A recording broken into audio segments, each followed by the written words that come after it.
The first golden rays of dawn spilled over the emerald canopy of the rainforest, setting the dew-kissed leaves aglow like scattered jewels. The air hummed with life, the distant chatter of monkeys, the rustle of squirrels darting through the underbrush, and the sweet, heavy scent of ripe fruit hanging in the mist. High above it all, perched on the highest branch of the grandest mango tree in the jungle, sat Rio, the most magnificent and most selfish parrot the forest had ever known. His feathers were a spectacle of nature's finest artistry, emerald green so deep it seemed to swallow the sunlight, with flashes of sapphire along his wings and a beak that gleamed like polished gold. He knew he was beautiful. In fact, he reminded himself every morning by admiring his reflection in a rain-fed puddle below. "Stunning," he muttered to himself, tilting his head to catch the light. "Absolutely flawless." A soft rustling interrupted his vanity. Below, a family of squirrels, their bellies thin from hunger, peered up at the mangoes dangling just out of reach. The mother squirrel, her fur damp from the morning mist, called up in a hopeful voice, "Rio, might we have just one mango? The little ones haven't eaten since yesterday." Rio's eyes narrowed. "My tree," he declared, puffing out his chest. "My mangoes." "But there are so many," squeaked one of the squirrel kits, its tiny paws clasped together. With a flick of his wing, Rio snapped a half-rotten mango from the branch and let it drop, not into their waiting paws, but straight into the mud at their feet. It splattered, ruined. "There, now you've had one." The squirrels flinched, their hopeful faces falling. Behind them, a troop of monkeys paused in their morning foraging, watching the scene with dark, disapproving eyes. "One day, Rio," muttered the eldest monkey, shaking his head, "you'll choke on that greed of yours." Rio only laughed, a sharp, mocking sound that echoed through the trees. "Jealousy doesn't suit you, old fool. If you want a mango, find your own tree." And with that, he turned his back on them, plucking the fattest, juiciest mango from the bunch and sinking his beak into its golden flesh. Juice dribbled down his chest, sticky and sweet, but he didn't care. Why should he? The jungle was full of beggars, but he was Rio, special, superior, unmatched. Yet as he feasted, something rumbled in the distance. Not the growl of an animal, nor the chatter of the canopy. Thunder. Far off beyond the emerald veil of trees, the sky darkened, but Rio didn't notice. Or if he did, he didn't care. After all, what could a storm do to him? His emerald feathers gleamed as he plucked another ripe mango, sinking his beak deep into its juicy flesh. Sweet nectar dripped down his chest, but he barely noticed. He was too busy counting. 16 mangoes eaten today. 17 if I finish this one, he thought smugly, tossing the half-eaten fruit over his shoulder. It thudded to the ground, where it lay bruised and forgotten. A shadow passed overhead, Tala the toucan, her rainbow beak glinting in the sunlight. She landed gracefully on a nearby branch, tilting her head. "You know, Rio," she said lightly, "they say the sweetest fruit is the one shared with friends." Rio rolled his eyes. "Then it's a good thing I don't have any. More for me." He ripped into another mango, juice spraying like tiny fireworks. Tala sighed. "I brought you something." She held out a rare starfruit, its ridges gleaming like polished amber. A gift, no trade, no tricks. For a moment, Rio hesitated. The starfruit was delicious, but accepting it would mean owing her something, and Rio owed no one. "Keep your pity fruit," he sneered, puffing out his chest. "I have everything I need right here." Tala's wings drooped. "One day, Rio, you'll realize that everything feels like nothing when you're alone." With that, she flew off, leaving Rio in his fortress of greed. As the afternoon wore on, the other animals gave him a wide berth. The monkeys swung past without stopping to chatter. The deer drank from the river without glancing up. Even the breeze seemed to avoid his tree, rustling the leaves everywhere but around him. Then, as the sun dipped low, old Tortoise lumbered by, his shell mossy with age. He paused, fixing Rio with a milky, knowing gaze. "Trees with no roots fall easiest, Rio," he rumbled. Rio squawked in annoyance. "What's that supposed to mean?" But the tortoise only smiled, slow, sad, and infuriatingly wise, before shuffling away. Above, the sky darkened. Thunder growled in the distance. The animals hurried to their nests, their calls hushed and urgent. Yet Rio stayed. Let the weaklings hide," he muttered, fluffing his feathers against the first cold drops of rain. Defiantly, "My tree fears nothing." And as the storm rolled in, swallowing the jungle in its roar, Rio didn't notice the way the branches trembled beneath him, or how very, very alone he was. The jungle held its breath. A heavy, suffocating stillness settled over the trees, as if the very air had thickened. The usual chorus of chirping birds and chattering monkeys had vanished, replaced by an eerie silence. Even the leaves seemed to stiffen, their edges trembling in anticipation. Rio, perched high in his mango throne, barely noticed. He was too busy admiring his own reflection in a rain puddle below, tilting his golden beak this way and that. "Ha! Even the sky knows better than to ruin my feathers," he scoffed, plucking another mango and taking a messy bite.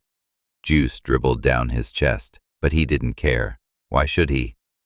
This tree was his, and no one else's. Then, a whisper of wind.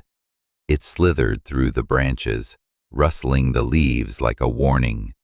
Rio paused mid-bite, his emerald feathers ruffled. Something wasn't right. Boom! The thunder cracked like the snap of a giant's whip, so loud it shook the ground. Rio flinched, his claws tightening around the branch. Above him, the sky darkened into an angry purple, and the first fat raindrops began to fall. Plink, plink, plop, then the deluge. Rain came down in sheets, icy and relentless. The wind roared like a beast, bending trees and snapping twigs. Rio's wings were instantly soaked, his feathers plastered to his body. "Ridiculous!" he shrieked, shaking himself. "This is my tree! My—" Crack! A sound like breaking bones. Rio's heart lurched as the branch beneath him jolted, tilting dangerously. He scrambled for balance, but the wood was slick, his claws slipping. Snap! The world upended. The branch gave way, and suddenly Rio was falling. He hit the ground with a thud, pain shooting through his wing. Before he could even cry out, the weight of the branch slammed down on him, pinning his wing to the mud. Trapped. Rain pounded his face, mixing with the dirt. He gasped, twisting, but the branch was too heavy. His breath came in sharp, panicked bursts. "Help!" he croaked. "Someone! Anyone!" But who would come? The squirrel he'd chased away? The monkey he'd mocked? The deer he'd refused to share shade with? The jungle answered with howling wind. Then, movement. Shadows flickered at the edge of his vision. Were they coming closer? Or was it just his desperate hope? Rio's voice cracked. "Please!" The storm swallowed his plea. Nearby, in the hollow of a kapok tree, the animals huddled. The squirrel's nose twitched as she wrung rainwater from her tail. "Did you hear that? Serves him right." The monkey scratched his head, ears flicking toward Rio's distant cries. "Maybe, but listen to him. He's really hurt. And," the squirrel crossed her tiny arms, "he'd let us starve. Remember when he threw fruit at my babies?" The deer, usually silent, lifted her head. "If we only help those who help us, what makes us any better?" A long silence followed, broken only by the drumming rain. Then, movement. The monkey was the first to step out into the storm. I can't just sit here. The deer followed without a word. The squirrel hesitated, then scampered after them. Fine, but I'm only coming to say I told you so later. Rio's vision blurred as shadows loomed over him. No, are they here to laugh? To gloat? Then, the monkey's strong hands gripped the branch. Pull with me, he shouted over the wind. The deer braced her legs against the mud, her muscles straining. The branch creaked, lifted, just enough. The squirrel darted in, pressing a wad of bitter-smelling herbs to Rio's bleeding wing. Chew these, they'll dull the pain. Not that you deserve it. Rio winced, not from the pain, but from the sting of her words. The deer knelt, nudging him onto her back. Hold on. As they carried him through the storm, Rio's beak trembled. Why? Why did you come? The monkey, soaked and exhausted, flicked rainwater from his ears. Because someone should. And in that moment, beneath the cold rain and the weight of his own shame, Rio felt something crack inside him, harder than any branch. The jungle hummed with the gentle aftermath of the storm. Droplets clung to leaves like diamonds, catching the morning sun. Inside the deer's cozy den, Rio lay still, his wing wrapped in broad, healing leaves. The sharp scent of crushed herbs filled the air, squirrel's work no doubt. Rio blinked slowly, his gaze tracing the cracks in the den's earthen walls. His chest felt tight, but not from pain. Why did they help me? The question gnawed at him, sharper than any hunger. The deer entered, her hooves soft on the moss. She carried a gourd of water in her mouth and set it beside him. Drink, she said simply. Rio hesitated. I don't deserve this. The words tasted bitter, like unripe fruit. The monkey, perched on a low branch in the den, flicked his tail. Deserve? Gently. Kindness isn't a debt, Rio. It's a gift. Rio's feathers ruffled, sadly. But I never gave you anything. Ah, said the squirrel, scampering in with a handful of nuts.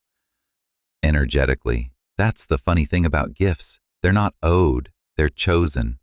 A silence settled, thick as jungle mist. Rio stared at the water gourd, watching his reflection warp in the ripples. With a deep breath, Rio pushed himself up. His wing ached, but he ignored it. Resolvedly, take me to the mango tree, he said. The animals exchanged glances but didn't argue. The deer knelt to let him climb onto her back, and together they moved through the dripping forest. The great mango tree stood battered but unbroken, its branches heavy with fruit. Rio slid from the deer's back and limped forward.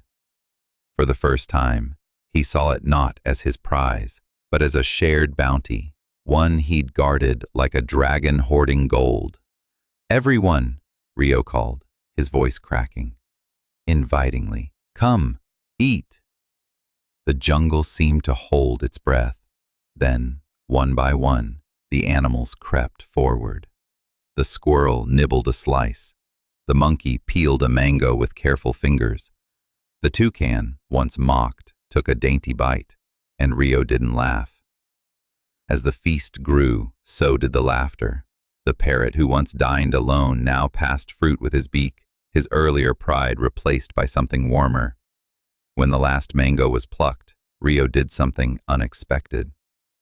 He clawed at the earth, digging small holes, suggesting, "Help me plant the seeds," he said. The squirrel tilted his head, curiously. Why? Rio met his eyes, thoughtfully, because trees grow taller when their roots are shared. And so, under the golden afternoon light, the animals buried seeds together, each one a promise. As fireflies awoke, dotting the dusk like floating embers, Rio sat among his friends, not subjects, not intruders, friends. The mango juice on his beak tasted sweeter than ever before. And so, the parrot who once believed wealth was measured in hoarded fruit learned the truth. The heart's richest treasures are those given away.